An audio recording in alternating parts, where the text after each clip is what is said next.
Bonjour tout le monde et bienvenue dans la Société des Jeux, ici Lutin, et aujourd'hui, dans du vieux du neuf, on va parler d'un vieux jeu qui m'a accompagné en Amérique du Sud, en Afrique et qui est revenu en Europe, donc il a pas mal voyagé. On parlera ensuite du sociofinancement. Vous êtes prêts? C'est parti!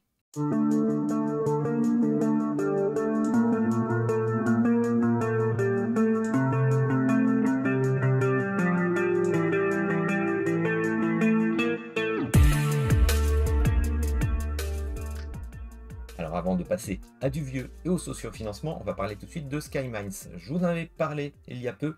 Effectivement, je vous prépare la vidéo pour la semaine prochaine.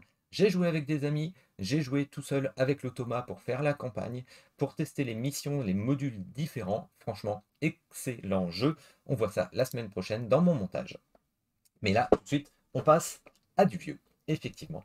Alors ce vieux jeu, il m'a suivi. Il m'a suivi tout autour de la planète. Donc effectivement, il est plastifié. Il y aura peut-être quelques petits reflets avec la lumière. Oui, parce que je l'avais complètement plastifié. Il est allé en Amazonie, il est allé en Afrique, il est allé partout. Donc Kauna. Kauna, un jeu pour 2 joueurs. Un jeu dans lequel il y a l'archipel de Kauna qui est composé de plein de petites îles et nous allons essayer de mettre des ponts entre les îles pour avoir les majorités de ponts pour des îles, pour récupérer ces îles. C'est une conquête de territoire.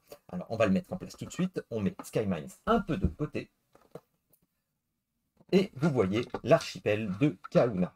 Alors de quoi se compose le jeu? Eh bien déjà un petit plateau de jeu qui n'est pas bien grand, c'est très bien. Pour deux, ça suffit, on peut se dire effectivement que c'est petit, qu'il n'y aura pas beaucoup d'interactions, et au contraire, il va y avoir beaucoup d'interactions, et justement des effets dominos, vous allez voir. Donc, des cartes, et je parle tout de suite des cartes et du plateau, parce que vous voyez, ces rappels. Alors, ces rappels graphiques sont extrêmement bien, parce qu'ils permettent à chacun, d'un côté ou de l'autre de la table, vous voyez les cartes, nous avons l'archipel dessus, et par exemple, ça, c'est une carte pour IFI. IFI, il y a un rappel, si on met dans le bon sens, justement, il y a un rappel, c'est l'île qui est ici. Voilà, à chaque fois pour les cartes, c'est très bien expliqué. Donc chacun commence avec 3 cartes, on aura maximum 5 cartes lors de la partie. Et nous avons une rivière de 3 cartes, nous avons une défausse. Chacun se retrouve avec des petits pions. Qu'est-ce que c'est ces petits pions de bois? Eh bien tout simplement nous avons des ponts qui viendront en fait pour relier des îles, mais également des pions de majorité qui serviront lorsque nous avons la majorité des ponts d'une île, effectivement. Donc c'est un jeu de conquête. On va essayer de s'étendre, d'étendre les ponts un petit peu partout. On va placer des ponts tactiquement pour essayer d'avoir la majorité. Le jeu se déroule en 3 manches. Donc, on va commencer la partie. La première manche, j'ai 3 cartes. Comment je pourrais placer des pions? Eh bien, tout simplement, là, j'ai actuellement Lal qui est ici, on voit avec le rappel, et également Una. Eh bien, tout simplement, je vais en profiter. J'ai la carte Una que je vais jouer. Je vais mettre un pont entre Una et Lal, et j'ai la carte Lal. Je vais en profiter également pour mettre un pont ici. En mettant un pont ici, j'ai la majorité des ponts de Lal. Effectivement, c'était une petite île qui n'avait que 3 ponts. 3 possibilités de ponts. Et bien là, j'en ai 2. J'ai la majorité. J'ai déjà mon petit pont ici et ma petite île. Je peux ensuite choisir de... Je joue autant de cartes que je veux. Je peux ensuite choisir de prendre une carte dans la défausse ou une carte ici qui est déjà découverte. Donc tactiquement, je saurai ce que je veux, mais mon adversaire également va connaître ma décision et saura peut-être la tactique que j'aurai plus tard. Sachant que chaque île du jeu, il n'y a que 2 cartes. Donc par exemple, je vais prendre quoi? Eh bien, je vais prendre IFI. IFI parce que tout simplement IFI est ici et je veux essayer de continuer de m'étendre. J'ai déjà un pont ici, si je pouvais m'étendre avec IFI, ça pourrait être assez sympathique. Voilà, je recomplète la rivière.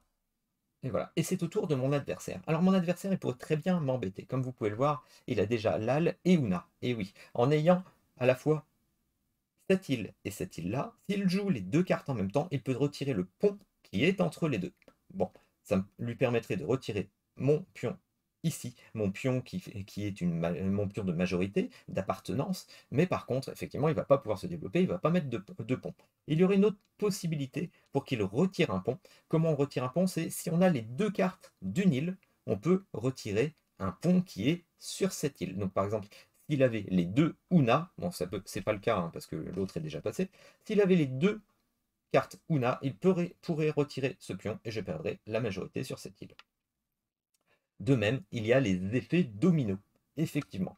Donc par exemple, imaginons que mon adversaire récupère, voilà, il récupère Ifi. Voilà, disons qu'il avait les cartes pour récupérer Ifi. Il a la majorité des ponts, puisque Ifi avait 5 ponts possibles, il en a 3. Ifi lui appartient, et je retire les ponts qui ne sont pas noirs. Donc je perdrai, par effet domino, la majorité sur l'île Lal, et on continuerait la partie. Ainsi de suite, jusqu'à ce qu'il y ait plus de cartes ici. Une fois qu'il n'y a plus de cartes, on ne fait pas un nouveau tour de jeu, on s'arrête, et on regarde qui a la majorité d'îles. Celui qui a la majorité d'îles lors de la première manche gagne un point. On garde les cartes en main, on redistribue les autres, celles qui étaient toutes dans la défausse, et on recommence la partie avec l'emplacement. Deuxième tour de jeu, on continue. Une fois qu'il n'y a plus de cartes, on arrête la partie. À nouveau, on regarde qui a les majorités. Donc vous comprenez bien que certaines majorités qu'il y a eu, eh bien, certaines personnes vont réussir à avoir des cartes pour retirer les ponts suivant l'étendue du plateau, suivant les mises en place du plateau. Il va y avoir à nouveau des effets dominos parce que lors de la deuxième manche, on se retrouvait avec de nouvelles cartes. Peut-être que c'était tactique, on avait gardé certaines cartes particulières qui pouvaient nous servir justement pour retirer des ponts à notre adversaire. Voilà, on fait la deuxième manche comme ça. Fin de deuxième manche, 2 points pour celui qui a la majorité. Troisième manche, eh bien simplement, la troisième manche, on rejoue, et à la fin, on compte la différence de majorité, la différence de pions de majorité.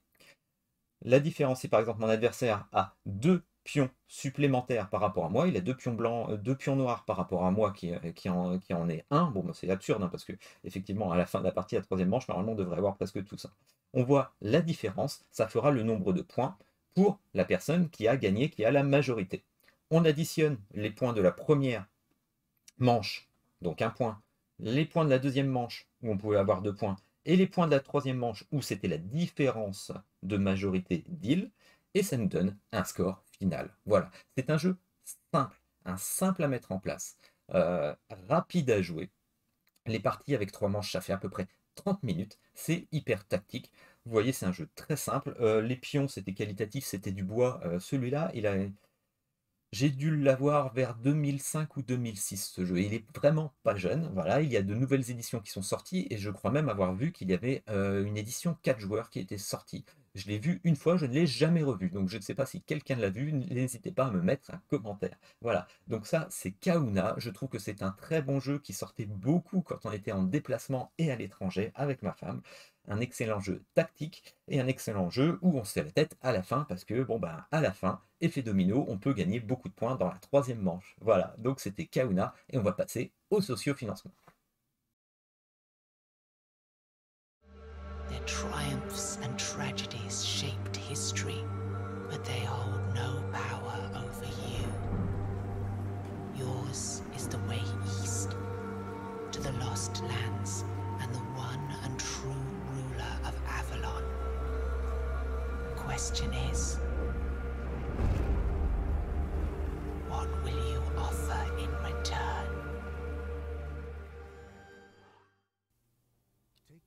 Le tant attendu Kings of Rune, le mastodonte de la semaine, est là. Un standalone de Tainted Grail avec un aspect qui me semble plus Lovecraftien dans sa direction artistique, certains pourraient ne pas apprécier. Également un reprint du premier opus, mais en V2, ainsi que la possibilité d'avoir les nouveaux livrets V2. Alors ça change quoi ?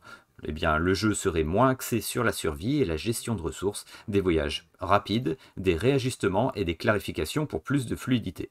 Alors forcément, la nouvelle aventure serait dans la continuité de ces modifications, les fameux menhirs seront remplacés par un nouveau système. Mais pour la V2, il vous est apparemment possible de continuer avec ces menhirs lors du Monde Challenge. Alors une promesse énorme d'un jeu énorme avec plus d'une centaine d'heures de jeu pour 1 à 4 joueurs. Ce que j'aime chez Awoken Realms, tout comme sur la campagne de ISS Vanguard, ce sont les figurines en option. Ce que j'aime moins, c'est qu'elles sont si belles que je résiste difficilement à les prendre. Pour un tel jeu, le prix n'est pas le frein si on voit la qualité des produits et le temps de jeu proposé. La seule polémique sera comme toujours l'attente des jeux, un temps supplémentaire pour la version française. Mais il est annoncé qu'il n'y aura ce coup-ci qu'une seule vague.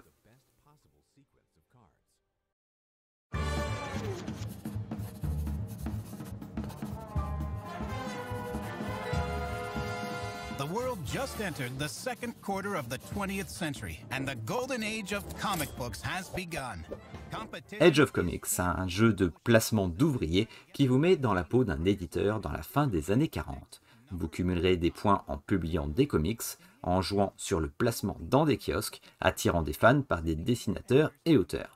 De 1 à 4 joueurs, le système proposé est intéressant, avec parfois en début de tour des moments où vous pouvez suivre une tendance pour plaire aux fans, imprimer lorsque vous trouvez auteur et dessinateur, puis démarcher dans les kiosques.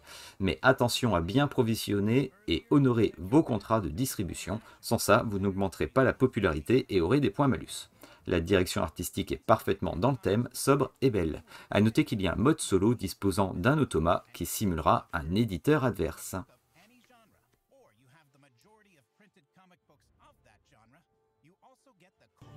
Now I fear every passing day brings doom closer to our forest. I beseech you, send the bravest champions of the forest to the city of Eosaphir with utmost secrecy. The fate of Kong lies in your hands. La surprise cette semaine pour moi vient de ce jeu Fateforge. Un univers de jeu de rôle qui se décline grâce à une collaboration avec Mighty Board. Un jeu d'exploration, entre autres de donjons, en campagne si l'on veut, accompagné par une application qui va remplacer le maître de jeu. Un univers fort et déjà développé, ce que j'en vois, c'est une cohérence et vraiment l'impression d'un monde dans lequel on est immergé. On peut jouer sur de petites sessions d'1 heure pour découper la campagne, et ça c'est bien, une durée courte dans ce monde où l'on court après le temps de jeu. Les joueurs peuvent définir une stratégie avant combat, leur tour de jeu, puis doivent appliquer le combat sans communiquer pour se rapprocher au plus près d'un réalisme de combat en temps réel. Alors de bonnes idées, un univers fort et une version française qui sera envoyée en même temps que les autres langues. À suivre, assurément, et peut-être un jeu plus léger en temps d'application qui peut attirer certains joueurs. À côté de ces 3 projets, il y a forcément d'autres projets que j'ai suivis rapidement. Alors il y a forcément le fameux Black Hole, je vous en avais parlé il y a 15 jours, ça y est, le socio-financement de la version physique de Black Hole, un jeu solo de chez Hullen Edition, est disponible, un jeu profond, un puzzle narratif qu'il me tarde d'avoir. Un road trip romantique et parfois sanglant avec Bonnie and Clyde. En effet, ce jeu reprend tous les aspects que l'on peut retrouver dans un film sur ses 2 protagonistes. Choix de rentrer ou non dans les villes pour braquer des banques, trouver des armureries, une gestion de munitions, de nourriture, d'essence, bref, un jeu que je qualifierais de narratif sans texte. Oui, ce style de jeu pour lequel on se construit une histoire en jouant avec nos choix et avec nos cartes. En petit projet cette semaine, nous avons également Hitman sur Ulule, un jeu d'ambiance et d'identité cachée. Vous êtes un mafioso, vous cherchez votre cible pour l'abattre, mais vous-même avez forcément un mafioso qui veut aussi votre peau. Un petit jeu de poche pour des débuts de soirée, 30 minutes, et la promesse d'un jeu simple de 3 à 6 joueurs. Terraforming Mars de Dice Game. Était-ce nécessaire? Alors la promesse d'un jeu plus rapide et condensé était un peu ratée de mon point de vue avec Ares Expedition, ça m'a un peu vacciné. Quelle sera la prochaine étape? Le Legacy dont on avait entendu parler arrivera-t-il? Daybreak, la promesse est belle, un nouveau jeu du créateur de Pandémie, Matt Leacock. Mais ce coup-ci, vous devez agir pour capter le CO2 et atteindre des objectifs climatiques pour sauver les populations. Un jeu sans plastique, un développement qui se veut sain, de 1 à 4 joueurs, de 60 à 120 minutes. Je suis un peu gêné par une ambiance greenwashing du jeu, mais ces considérations ne m'empêchent pas de voir une mécanique intéressante, du coopératif dans la lignée de Pandémie, mais la direction artistique semble un peu austère. A noter les frais de shipping qui seront donnés au dernier moment dans le Pledge Manager, au plus près des envois. Difficile, mais une approche logique et la promesse que si les frais de port sont trop hauts pour vous, une annulation du Pledge est possible. Je tenais à le signaler, c'est intéressant. Alors du lourd pour les portefeuilles, mais malgré le financement rapide de Kings of Rune, je m'attendais à plus de backers. La semaine prochaine, un nouveau du vieux du neuf, et dans la semaine, ma présentation de Skyrimes et mon avis sur les nouveautés qu'il apporte par rapport à Mombasa. D'ici là, un like pour la chaîne, des commentaires, et n'hésitez pas, à bientôt pour la Société des Jeux.